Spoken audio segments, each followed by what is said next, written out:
It's a gentleman's turn. This man, because he got such a sharp bow tie right here. Yeah. All right. Go ahead. Good morning. Good morning. This is a pleasure, sir. Thank you. My name is Tremaine Sterling. I'm from Baton Rouge, Louisiana.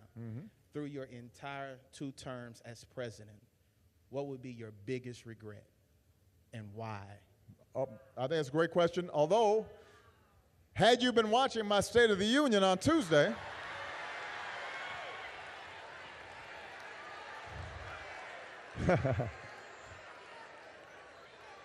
he might have known that I actually already answered that question.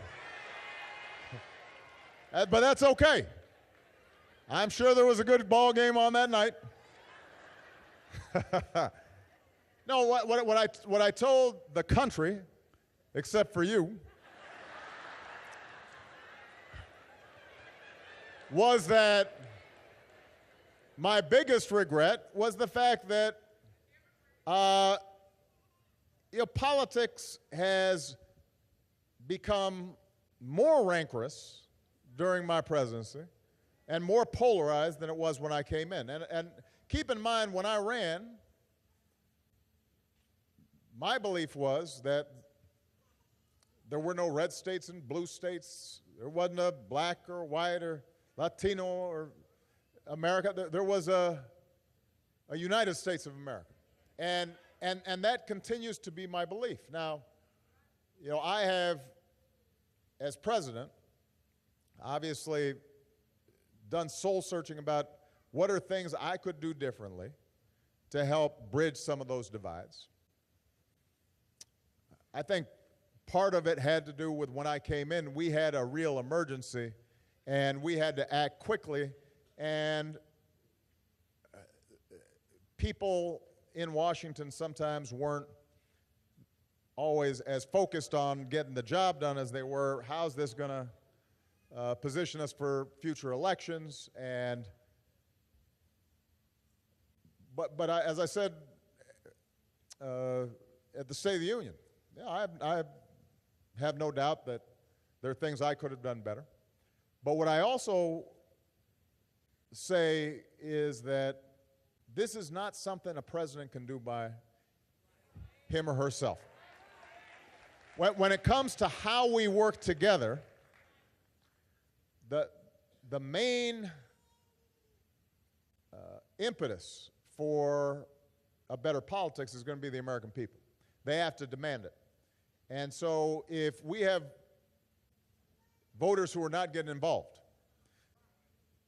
then the people who tend to determine the agenda are the special interests or money or power or the loudest voices or the most polarizing voices, because a lot of folks, some of the best people, they're just sitting at home. And they're getting cynical about politics, they don't get involved, and then the people who do get involved end up being the folks who aren't willing to work together. It's important for voters to insist that their elected officials are strong on principle, but also are willing to compromise with people who don't agree with them. And if you punish an elected official for even talking to the other side, then it's going to produce the kind of politics that we have seen in Washington too often. So this is an area where I regret.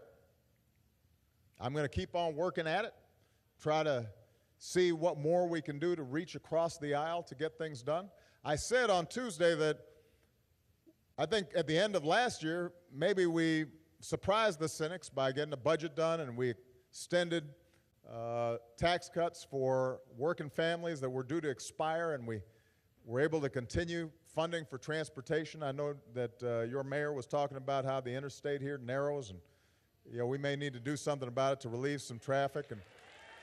And those things are not things that should be subject to a lot of Republican and Democratic argument. Maybe that's something that we can carry over into this year. One area, for example, that there's been genuine bipartisan interest and support is the idea that we've got to reform our criminal justice system. That that we have to be tough on violent crime,